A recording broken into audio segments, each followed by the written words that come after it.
Shalom Uvracha, le passage pour le Gimel Nissan, le 3 Nissan.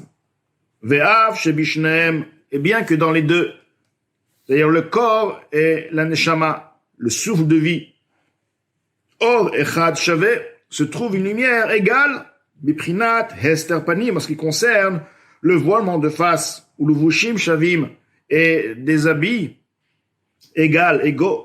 Chez Aor, mistater ou mitalem, ou mitlabesh bo, dont la lumière divine se cache dans ses habits et se voile, kishnem, lamazé, car la neshama, l'âme vitale, le souffle de vie des êtres vivants, tous les objets matériels, sont tout de même, les deux, ils ont un point commun, sont de ce monde-là, sont liés à ce monde matériel, ce monde-ci. Chez Bechlalut, au mistater, dont de manière générale, dans sa globalité, se voile, Bechavé, de manière égale, Haor, Ve'achayut, la lumière et la vitalité, chez Meruach, Pibit Barach, provenant de l'esprit de la bouche de bénis. Donc, là, le Moazaken nous explique quoi? Nous explique, en effet, le point commun que nous allons trouver entre la Neshama et le corps, et en fait que on ne pourrons pas constater la divinité. La divinité, le Or et Eloki, la divinité n'est pas la divinité qui est fait vivre, voire Dieu qui fait vivre, qui est là constamment, ceci est voilé totalement. Bien qu'il s'agisse d'une neshama, et là il s'agit d'un corps, il n'y a aucune différence, le voile est de la même qualité et voile la divinité. Et cette divinité provient d'où en effet? Sa source est puissante, elle provient, Ruach Pivit Barach, l'esprit de la bouche d'Akadosh Baruch Hu. Il s'agit ici de quoi? De Malchut de Hatzilut, car tout provient de Malchut de Hatzilut. Et ceci descend d'un niveau à un niveau. Donc c'est divin dans le niveau le plus extrême, on parle de Hatzilut. Malgré ceci, lorsqu'elle atteint ce monde-ci, la divinité est voilée totalement. Donc, je reviens à quelques mots plus haut. Donc ce voile, cette vitalité provenant de l'esprit de la bouche, donc Malchut de Hatzilut, de manière où la face, enfin je veux dire la révélation est voilée. Viridat amadregot, la descente de niveau. Bishtalshelut alamo, de par le système, l'enchaînement des mondes. Madriga, les madriga d'un niveau à un niveau, betimtsumim, rabim, vatsumim, par des réductions de lumière, des contractions puissantes, nombreuses. Achnit labej, beklipat noga, jusqu'à ce que finalement, elle a pu s'investir dans l'impureté, ce qu'on appelle klipat, l'écorce, qui s'appelle noga. La chayot, klalut, olam hazeh achomri, pour faire vivre ce monde-ci de manière générale, matérielle. C'est-à-dire que klipat noga, c'est elle qui voit la divinité. Car sans klipat noga, la divinité, elle aurait encore quelque part, bien qu'elle aurait été très réduite, mais elle serait tout de même révélée. Klipat noga est le voile total.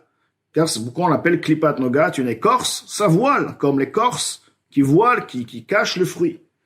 Et donc, ceci est déjà le degré d'impureté. Bien que le degré est moins fort que les 3 klipot meot, tout de même, ça reste un degré d'impureté. Dehainu, ceci veut dire, kol dvarim amutarim vateorim shebaolam hazeh.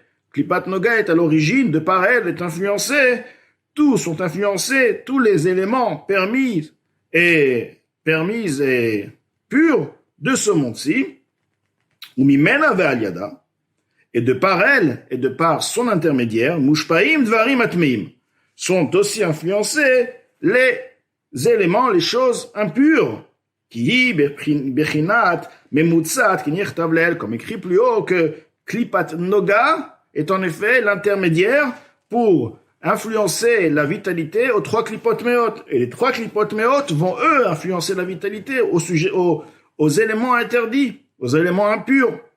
Donc, il se trouve que klipat noga a deux fonctions.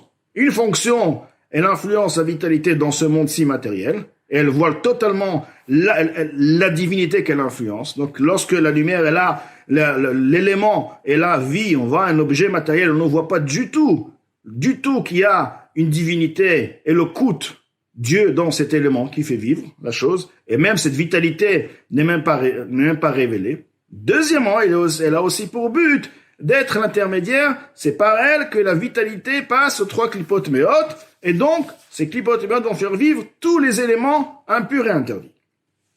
Afal piken, Donc, malgré ceci, veut dire, malgré qu'effectivement, la neshama et le corps, la matière du monde, et tous les sujets qui sont spirituels, donc l'âme de vie de l'être humain, nefesh achionit, des êtres vivants, malgré que les deux ont en eux un point commun, comme quoi leur vitalité, la vitalité qui fait vivre cet objet matériel, et la vitalité qui fait vivre l'âme, ne révèle pas la divinité qui se trouve dans cette vitalité. Malgré ceci, ha'ara, la lueur, la lumière, la révélation, si on veut, l'influence, shehi amshachat achayut. Donc ceci est l'influence de la vitalité. Hashem meir ou mechaye derech levuzé, qu'Akadosh Baruch Hu éclaire et fait vivre de par l'intermédiaire de cet habit, donc le voile qui voile totalement effectivement la divinité.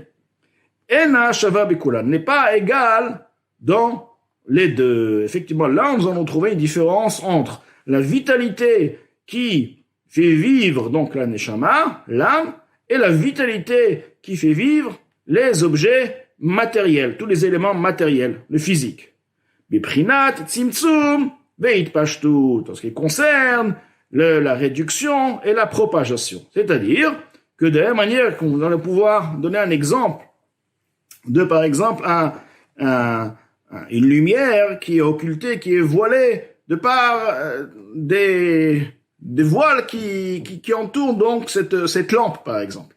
Donc effectivement, la lumière qui va être maintenant propagée, qui va sortir, sera vraiment très réduite, en fait, va être voilée. Tout de même, maintenant dans un autre cas, où la lumière est là, la lumière en elle-même n'est pas voilée, mais tout de même, elle a une petite ouverture. Et de par cette petite ouverture, elle va jaillir, elle va éclairer.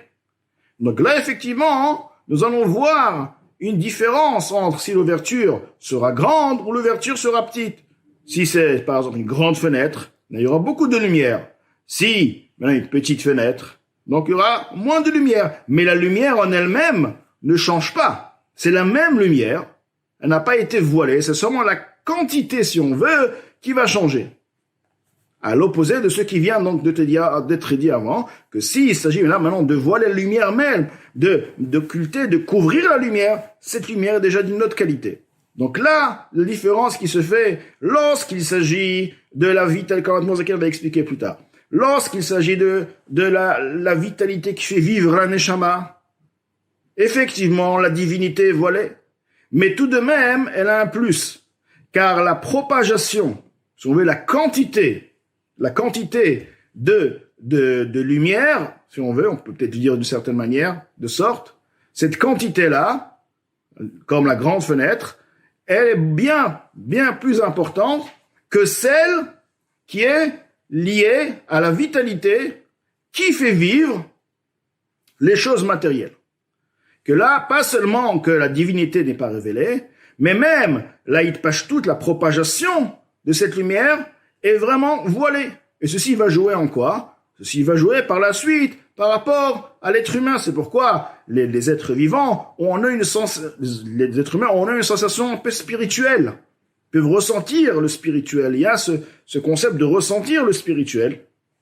Pourquoi? Parce que il y a en eux la hitpashtut, ce qu'on appelle la propagation de cette lumière, elle provient de Klipat Noga, mais il y a en elle cette propagation. À la différence de la lumière, le or qui fait vivre les choses matérielles, alors déjà la divinité n'est pas révélée, et tout de malgré ceci, avec ceci, ils ont en eux aussi une réduction extraordinaire de or. Et donc là, par la suite, dans ce période, nous allons comprendre comment l'Admor Hazaken va relier ça entre la kavana, avec la kavana, et de la mitzvah, et le corps même de la mitzvah.